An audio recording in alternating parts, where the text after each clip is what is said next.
কসবা কাণ্ডের প্রতিবাদে ইসলামপুরে মশাল মিছিল করল বিজেপি। এদিন ইসলামপুর পুরনো বাসস্ট্যান্ড থেকে চৌরঙ্গি মোড় হয়ে পিডব্লিউডি মোড় হয়ে বাস টার্মিনাস পর্যন্ত মশাল মিছিল পরিক্রমা করে।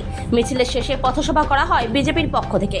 উপস্থিত ছিলেন বিজেপির জেলা সহ সভাপতি সুরজিৎ সেন, মণ্ডল সভাপতি চিত্রজিৎ রায় সহ বিজেপি মহিলা মোর্চার নেতৃত্বরা।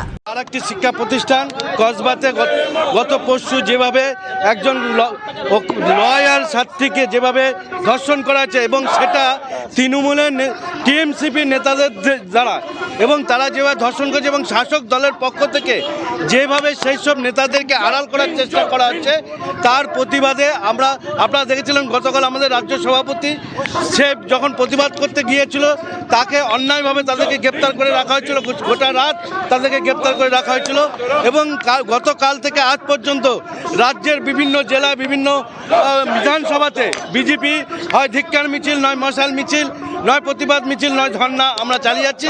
এবং এই রাজ্যের মুখ্যমন্ত্রী যিনি একজন নারী এবং উনি পুলিশমন্ত্রীও বটে, সেই নারী মুখ্যমন্ত্রী নারী পুলিশমন্ত্রী থাকাকালীন প্রতিনিয়ত যেভাবে নারীরা ধর্ষিত হচ্ছে, নারীরা নির্যাতন হচ্ছে, যতক্ষণ এই মুখ্যমন্ত্রী পদত্যাগ না হবে আমাদের এই আন্দোলন আমরা চলছি। বিজেপি রাস্তায় নেমেছে, এবার বিজেপি শেষ দেখেছে।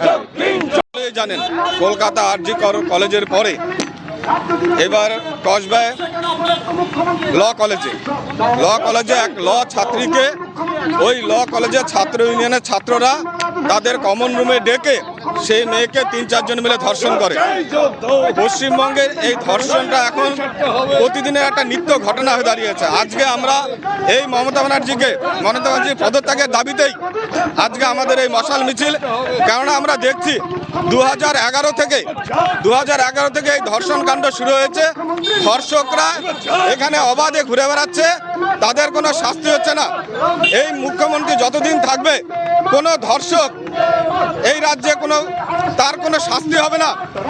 তাদের শাস্তির দাবিতে এই মুখ্যমন্ত্রী পদত্যাগের দাবিতে আজকে আমাদের এই মশাল মিছিল। আমরা পুরনো বাসস্ট্যান্ড থেকে শুরু করেছি, বাসস্ট্যান্ডে আমরা শেষ করব।